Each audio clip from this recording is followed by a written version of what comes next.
tanto del municipio, del estado y federales, buscan a la universidad como la institución ancla para llevar a cabo estos proyectos. De hecho, nosotros estamos trabajando mucho en investigación, nos estamos vinculando con centros de investigación como el Centro de Investigaciones Ópticas en León.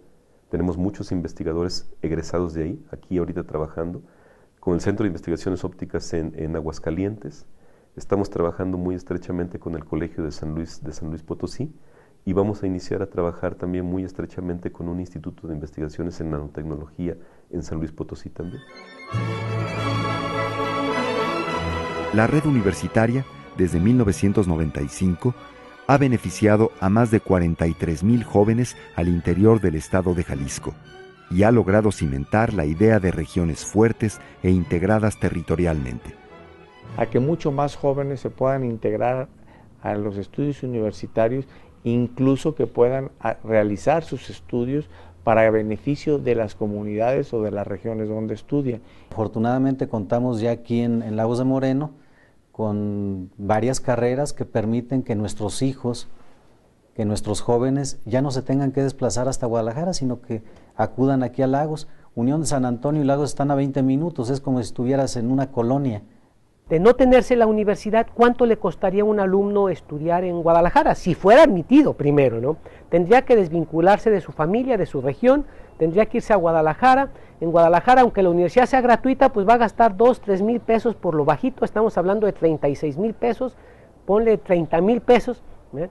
Cuando aquí nos cuesta como 10,000, entonces realmente estamos haciendo un ahorro de 20,000 pesos por estudiante. Por cada estudiante que tenemos aquí le estamos ahorrando a la sociedad dinero, lo puedes ver hasta así. Antes un estudiante se inscribía y a fuerzas tenía que cursar los 5 años de ley, si eso era lo que duraba la carrera. Ahora no. Ahora un estudiante que quiere estudiar más rápido, en 3 años o 3 años y medio, puede inscribirse en el máximo de créditos y puede cursar la licenciatura rápidamente. Caso contrario igual, si un estudiante trabaja y quiere irse más despacio, puede durar 5 o 6 años estudiando la carrera y son opciones que él tiene para hacerlo, ¿no? Una de las pruebas más importantes para las universidades contemporáneas es el éxito de sus egresados, ya que estos resumen la calidad de sus profesores y de los programas académicos. De la misma manera como califiqué a los maestros, habemos egresados malos, buenos y regulares. Ahí sí, la aceptación de la educación ya depende de uno. Creo que la universidad está haciendo lo que a ella le corresponde y ya de uno depende la preparación que quiera uno tener. Creo que una gran preocupación de la universidad en los últimos años ha sido el capacitar a sus maestros y sobre todo desarrollándoles el espíritu y dándoles las facilidades para que aumenten sus preparaciones a nivel de maestrías y de doctorados, que esto venga a elevar la calidad de nuestra universidad en beneficio de Jalisco. En 1995, la universidad marcó un salto cualitativo en la calidad al iniciar con la aplicación de un instrumento de evaluación para el ingreso. Abrió además la matrícula a los egresados de los diferentes sistemas de bachillerato público y privado. Con este cambio, la universidad transparentó los procedimientos de ingreso y garantizó la imparcialidad y equidad a sus aspirantes. Un proceso educativo, como todo proceso, tiene un inicio y tiene un término. Y cuando se habla de calidad, pues la calidad se empieza a cuidar por el inicio. Entonces, cuidando la calidad en el inicio y ofreciendo mayor garantía de justicia en el ingreso, creo que fue una de las partes determinantes en esta etapa. Pero la universidad contemporánea, como ya lo mencionamos, debe su modernidad a la profunda transformación que sufrió a finales de la década de los 80s y principio de los 90s con la reforma universitaria. Una reforma que convulsionó a la institución y encarnó uno de los enfrentamientos políticos más serios de los que se tenga memoria en la historia de las universidades mexicanas.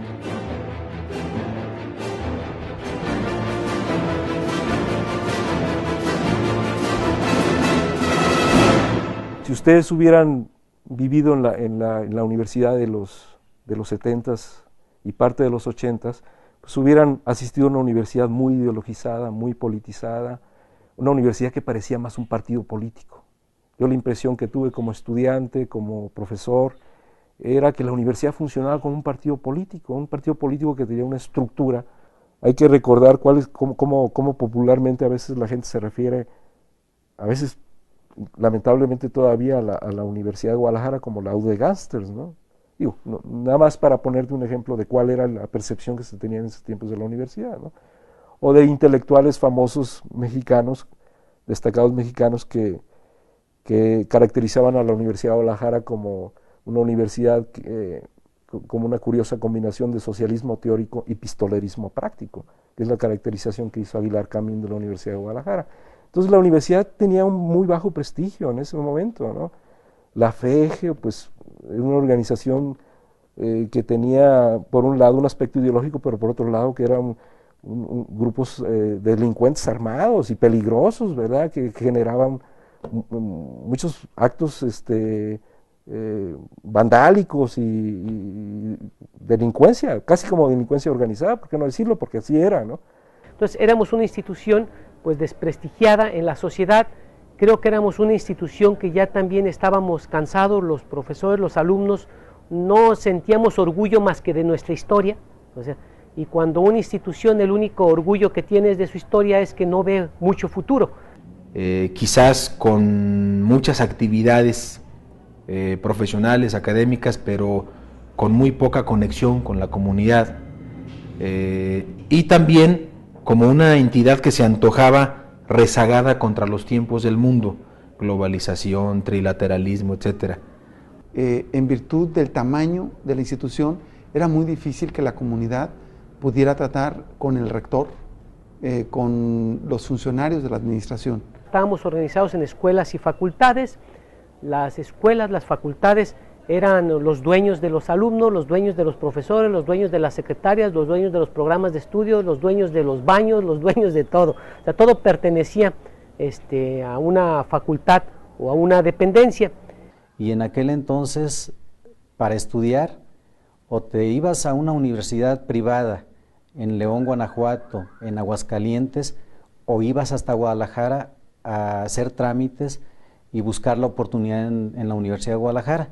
El que tenía dinero, bueno, buscaba las oportunidades aquí cercanas, y las personas como yo que no contábamos con los recursos, acudíamos a la universidad. Entonces tuve la oportunidad de ir a Guadalajara, pero desplazarme hasta Guadalajara, independientemente de que la universidad no nos cobra, pues había que pagar el hospedaje, el transporte, la alimentación, y eso hacía que muchos de los jóvenes que egresábamos de la preparatoria nos quedáramos con el nivel hasta el bachillerato. Era la costumbre de que los padres ahorrarían para enviar a los hijos a estudiar a Guadalajara capital y para que pudieran tener un título con todo el significado y la trascendencia en términos de ascenso social que esto representaba en aquella época, ¿no? Yo pienso que hubo un momento en que esta universidad, nuestra Universidad de Guadalajara, estuvo por debajo de las expectativas de la sociedad. Mientras en el mundo y en el Estado mexicano se operaban cambios que repercutían en la política, la economía y la ciencia, la Universidad de Guadalajara, producto de este contexto, atravesaba por una crisis de grandes dimensiones que generaba las condiciones para emprender un proyecto de cambio. De alguna manera la caída del bloque socialista pues desarmaba el antiguo discurso de ideología socialista, ¿no? Al menos los puso en receso durante un tiempo. Fueron tiempos yo recuerdo muy bien en que se estaban operando cambios radicales, profundos, a todos los niveles, ¿no? Y eso genera un ambiente muy particular y muy especial, creo yo, favorable para la reforma de la universidad. Proyecto que sin dudas se veía favorecido por el cambio de discurso nacional que el presidente Salinas de Gortari delinearía en su toma de posesión el 1 de diciembre de 1988.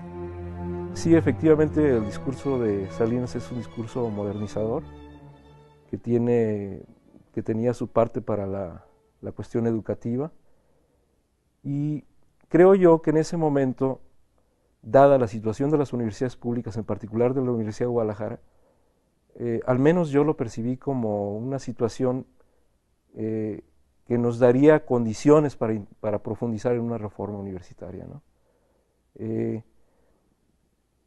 Yo particularmente venía, y algunos otros universitarios veníamos siendo muy críticos del modelo patrimonialista que había seguido la Universidad de Guadalajara en el aspecto de la organización política.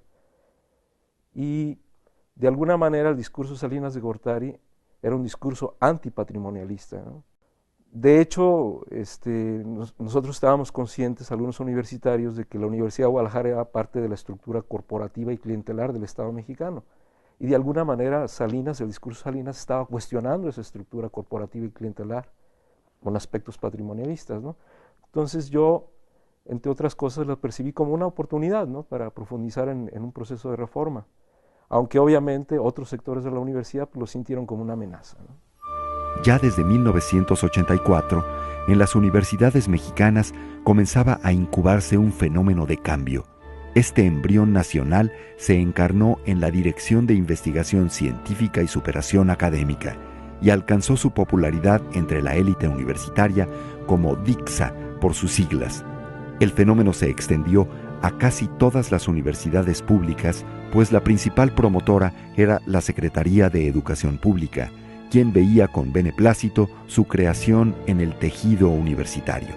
En la Universidad de Guadalajara, el director de DICSA para entonces, el licenciado Raúl Padilla López, supo interpretar las nuevas racionalidades que comenzarían a marcar el hito renovador y que a la postre significarían la esencia de la refundación universitaria. Yo recuerdo que cuando Raúl Padilla era director de DICSA, hizo un viaje a Canadá y regresando de ese viaje tomó un modelo de la Universidad de Canadá, precisamente que estaba desconcentrado y regionalizado, y inmediatamente visualizamos a la Universidad de Guadalajara transitando a un modelo de red universitaria, ¿no? Entonces creo que estaban más o menos claras algunas de las directrices de la reforma, otras no, otras fueron una sorpresa, ¿no?, sobre todo el aspecto político de la reforma.